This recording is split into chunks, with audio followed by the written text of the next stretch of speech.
Welcome back to my YouTube channel. I don't know how I did that, but yeah. As you can see, today my color is red. Yeah, let me just fix it a bit, Yeah. I got the basketball jacket thing. But yeah, today my color is red. Anyways, it is episode 6 of the Christmas special. And today we're going back to Mexico again. I know. The Mexicans shall love me after like my whole channel thing, because I've been like I love him. I love it. But anyways, we are making churros. It's basically like fried dough, to put it into simple terms, but churros. Yeah, if you want to find out how it's done, stay tuned.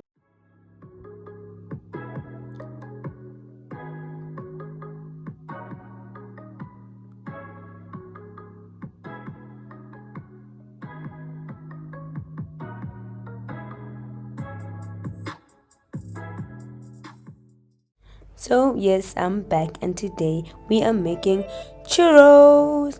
It is a Mexican dessert.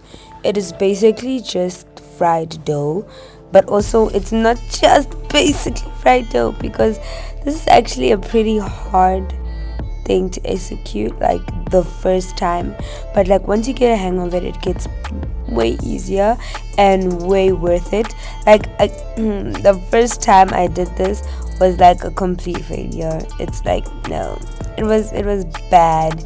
It was bad, but let's just move on from that. Maybe I'll tell you about it. But yeah, so obviously, as I said, we're making churros. So yeah, I'm just showing you the ingredients that you're gonna need for your churros.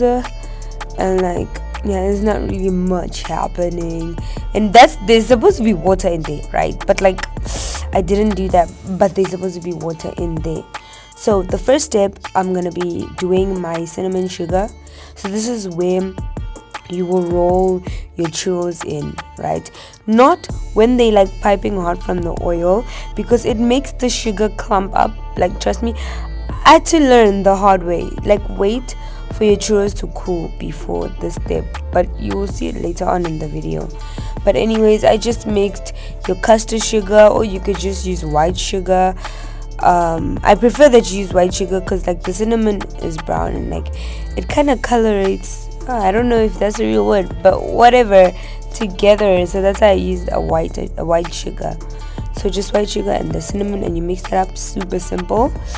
And then now we are making our dipping sauces. So I decided to have a chocolate sauce and a caramel sauce, because why not? Plus my mom loves caramel, so I had to make it for her, and I love chocolate, so that one was for me. Anyways, so I mixed dark chocolate and normal milk chocolate.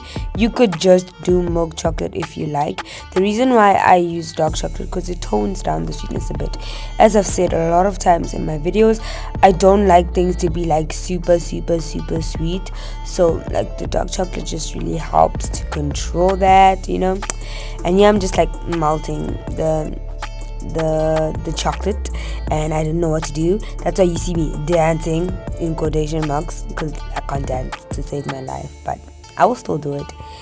Yeah. So I'm just mixing that up until it's like super melted. Look at that. Oh, it looks so good and shiny. Yeah, the shiny consistency is like coming from me mixing the cream, like hot cream, and the chocolate.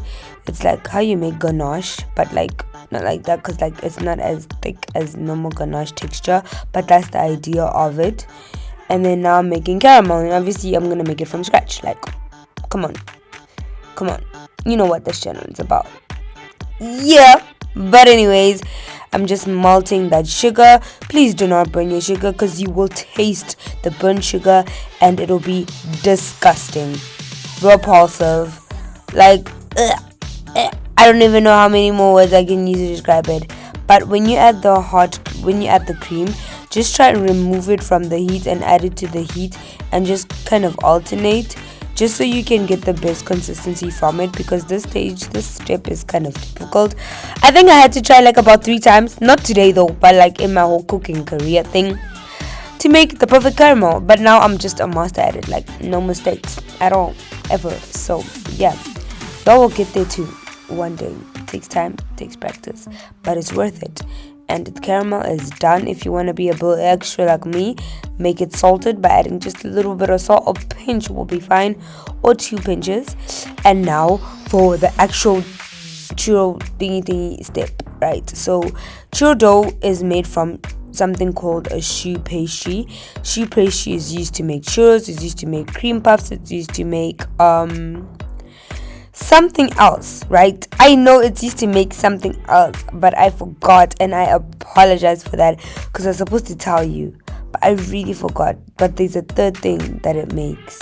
But anyways, cream puffs and churros, and then I just whisk that up. The reason why I use the whisk is because the choux pastry has to be as light as possible, so I use a whisk in all the steps, like all, to keep it super aerated so that it's nice and fluffy, and like when you fry it, it kind of gets hollow inside the churro. That's like the goal of it all. And then yeah, I used my hand mixer. You can use I use the stand mixer, sorry. You can use a hand mixer if you like, or you could use your hands, but I would prefer a stand mixer, as you can increase the speed, and the speed will stay high as you add in your eggs and the rest of the ingredients, meaning that your dough will be much more lighter and you'll get a better result from it. It's just from experience, because I have tried the other methods, like using my own hands, using a hand mixer, and I just think stand mixer is the best option, like if you're looking for the best results. But like if you don't want it, like if you're not very picky, I mean, you can use the other stuff. But I'm really like you don't understand. But anyways, I just added eggs. The eggs, you have to add them one at a time, and then you just whisk that until it forms like, it's not a watery runny consistency, but it's also not like pasta dough consistency. We don't want that, because that's a bit too thick. So it should just be in the middle. You're gonna kind of see how it's supposed to look like as I put it into the piping bag, but like just examine if you're happy with it. I wasn't happy with it, so I decided to add another egg. I did adjust this in the recipe for you guys, so don't worry. At first it was 2 eggs, but I did change it to 3 eggs because I was really not happy with the consistency. And then I just whisked it. I'm getting a bit tongue-tied, but anyways, I just whisked it until I was happy with the consistency. And then like I just mixed it up, made sure everything was okay, and then I put it into my piping bag. And then with the star shape thing, it has to be those thick ones, so you get those pretty churros. Please do not try and cut the bag into the star shape. It does not work. I tried it failed. Just a little advice. I mean, y'all can do whatever you want, but just a little advice. And then now, time new fry. Look at that oil. Personally, I don't like oil, right? But like, you need oil for this. So at this point, this oil is looking luxurious. It's looking scrumptious or something like that. Whatever. Correct me if I'm wrong. I know I'm wrong, so correct me. Anyways, I just piped the mixture into oil. Just look at that. You can literally see the star shapey thingies, and it's like so pretty. And then you literally cut it to whatever length you desire. I did super long ones. You could do mini churros, you could do medium-sized churros, you could do like circles, like spirals and stuff if you want, heart shapes. Like, you can go crazy. I just did simple churro shapes, just like straight long ones, and then I just fried them until they were golden. Do not burn your churros, please. They shouldn't be too dark, but they shouldn't be super light. Like, just look at that color.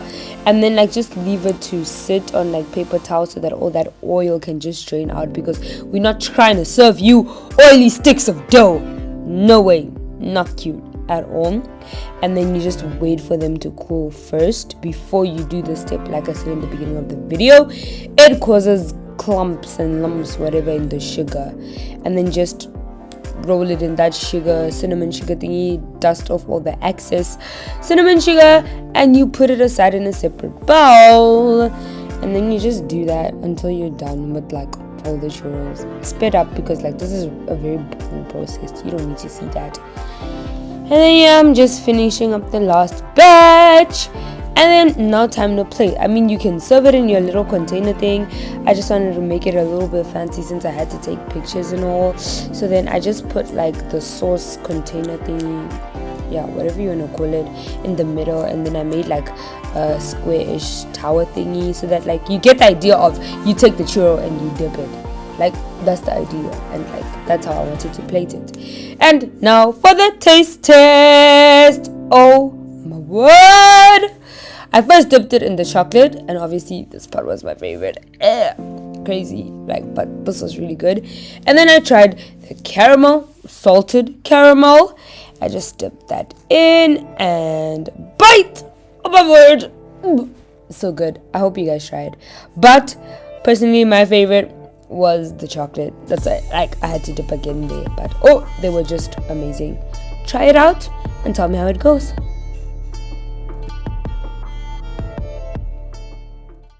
Thank you so much for watching the video. I hope you enjoyed it just as much as I did. Don't forget to subscribe to my YouTube channel, to add me on Snapchat, and to follow my Instagram. If you haven't already, comment, like, share, all of the above. Until next time, peace.